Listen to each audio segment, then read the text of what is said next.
नमस्कार, स्वागत है आपका एक नई कहानी में। आज की कहानी एक बहुत ही खास व्रत से जुड़ी हुई है। छठ पूजा का हिंदू धर्म में बहुत महत्व है। इस दिन भगवान सूर्य देव और छठ मैया की पूजा की जाती है। छठी मैया की पूजा करने के बाद सूर्य देव को अर्घ देकर ही व्रत खोला जाता है। वैसे तो छठ पूजा की शुरुआत कार्तिक शुक्ल पक्ष की चतुर्थ तिथि से ही हो जाती है, लेकिन षष्ठी और सप्तमी तिथि पर छठी मैया और सूर्य देव की विशेष उपासना की जाती है। मान्यता है कि छठ व्रत को पूरे विधि पूर्वक करने से और कथा सुनने से संतान सुख और दीर्घ आयु को प्राप्त होती है। इसके अलावा ये भी मान्यता है कि जिनके संतान नहीं होती है, छठ मैया उनकी भी झोली भर देती है। कथा को बड़े ही ध्यान पूर्वक पूरा सुनिएगा। कथा को पूरा सुनने पर आपको भी उतने ही पुण्य की प्राप्ति होगी। सूर्य भगवान का आशीर्वाद लेकर कथा को शुरू करते हैं। प्राचीन समय की बात है, एक ब्राह्मण सूर्य देव के परम भक्त थे। रोजाना नहा धोकर सूर्य देव की पूजा किया करते थे। सूर्य देव को जल चढ़ाते, कथा सुनते और आरती किया करते थे। लेकिन ब्राह्मण कमाई के नाम पर कुछ नहीं करता था। सारे दिन घर पर ही रहता।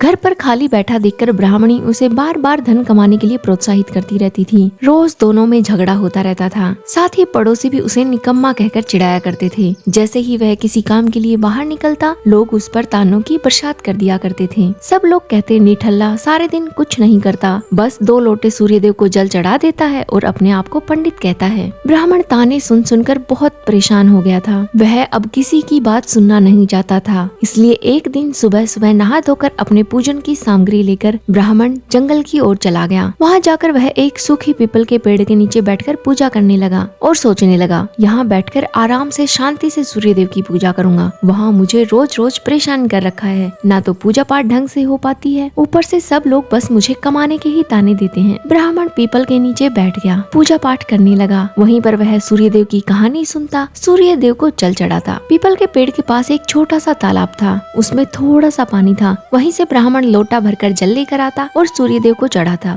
जैसे ही ब्राह्मण ने सूर्य देव को जल चढ़ाया तो पूजा का जल बहकर पीपल की जड़ में आ गया। जल के वहाँ जाते ही सूखा पीपल हरा भरा हो गया और जो सूखी तालाब थी बगल में, थोड़ा सा पानी तालाब की तलाई में भी पहुँच गया, जिससे तालाब भी लबालब पानी से भर गया। इतना सब कुछ देखकर सूर्य देव वहाँ पर प्रकट हुए और उन्होंने ब्राह्मण से कहा, हे ब्राह्मण, मैं तेरी पूजा से बहुत प्रसन्न हूँ। तुम जो वरदान मांगना चाहते हो मांग लो। लेकिन ब्राह्मण थोड़ा भोला था, वह डर गया और सोचने लगा, पीपल के पेड़ में कोई भूत तो नहीं रहता। वह रोज पूजा करता, उसे रोज वहाँ से वही आवाज आती। लेकिन ब्राह्मण उसे सुनकर भी अनसुना कर दिया करता था और रोज चिंता में डूबा रहता। बिल्कुल दुबला पतला सा हो गया। उसे तो बस ये भूत का डर ही सताई जा रहा था। इधर ब्राह्मणी ब्राह्मण के इतने दिन घर न लौटने पर बहुत परेशान हो गई। उसने ब्राह्मण को ढूंढना शुरू किया। एक दिन वह खोजते खोजते ब्राह्मण को जंगल आ पहुंची। जैसे ही ब्राह्मणी ने ब्राह्मण को अपने सामने देखा, उसकी खुशी का ठिकाना ना रहा। लेकिन ब्राह्मण का हाल देखकर ब्राह्मणी को बहुत चिंता हुई। उसने ब्राह्मण को अपने इस दुबले पतले होने के पीछे की वजह पूछी। ब्राह्मण ने ब्राह्मणी को सारी कथा सुनाई। ब्राह्मण ने बताया कि पीपल के पेड़ से रोज आवाज आती है।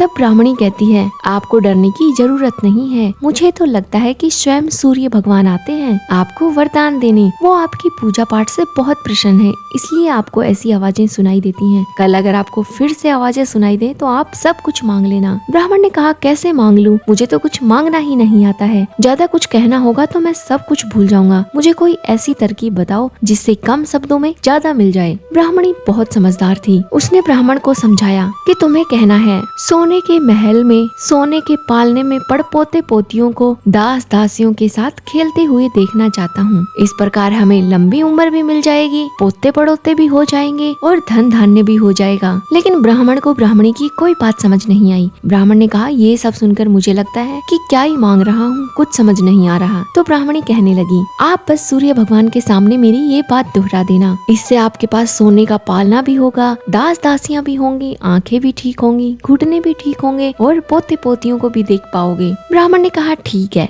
जब कल सूर्य भगवान मुझसे बात करेंगे तो मैं उनसे ये सब मांग लूंगा। अगले दिन सुबह ब्राह्मण देवता स्नान ध्यान करके पूजा पाठ करने लगे। सूर्य भगवान फिर प्रकट हुए और कहने लगे, हे ब्राह्मण देवता, मैं आपकी भक्ति से बहुत प्रसन्न हूँ। आप जो वरदान मांगना चाहते हैं मांग ले। ब्राह्मण को अपनी पत्नी की कही हुई सारी बातें याद थी। उसने जैसा पत्नी ने बताया सब कुछ सूर्य भगवान को कह दिया कि सोने के महल में सोने के पालने में पड़ पोते पोतियों को दास दासियों के साथ खेलता हुआ देखूं। सूर्यदेव पहले तो हंसे, फिर बोले कैसा भोला भाला ब्राह्मण है, कुछ नहीं मांगना आता, फिर भी सब कुछ मांग लिया। लेकिन सूर्य भगवान ने तथास्तु कहा और अंतर्ध्यान हो गए। ब्राह्मण देवता सूर्यदेव का आशीर्वाद पाकर खुशी खुशी घर लौटे। घर लौटकर आए तो देखा टूटी फूटी झोपड़ी की जगह सुंदर सा सोने का महल बना हुआ है। दास दासियां आ जा रहे हैं। तभी वहाँ पर बगल में गली में खेल रहे बच्चों से ब्राह्मण ने पूछा, बच्चों यहाँ पर मेरी टूटी सी झोपड़ी थी, कहाँ है, कोई मुझे बताएगा? तभी महल के अंदर से एक सुंदर औरत खूबसूरत कपड़ों और आभूषणों से सजी हुई बाहर निकलती है और ब्राह्मण से कहती है, आ जाओ स्वामी, अपना ही घर है। सूर्य भगवान की कृपा से आपकी सारी मनोकामनाएं पूरी हो गई हैं। ब्राह्मण ने कहा, हम इतने धन का क्या करेंगे? तो ब्राह्मणी ने समझाया, हम दान पुण्य करेंगे,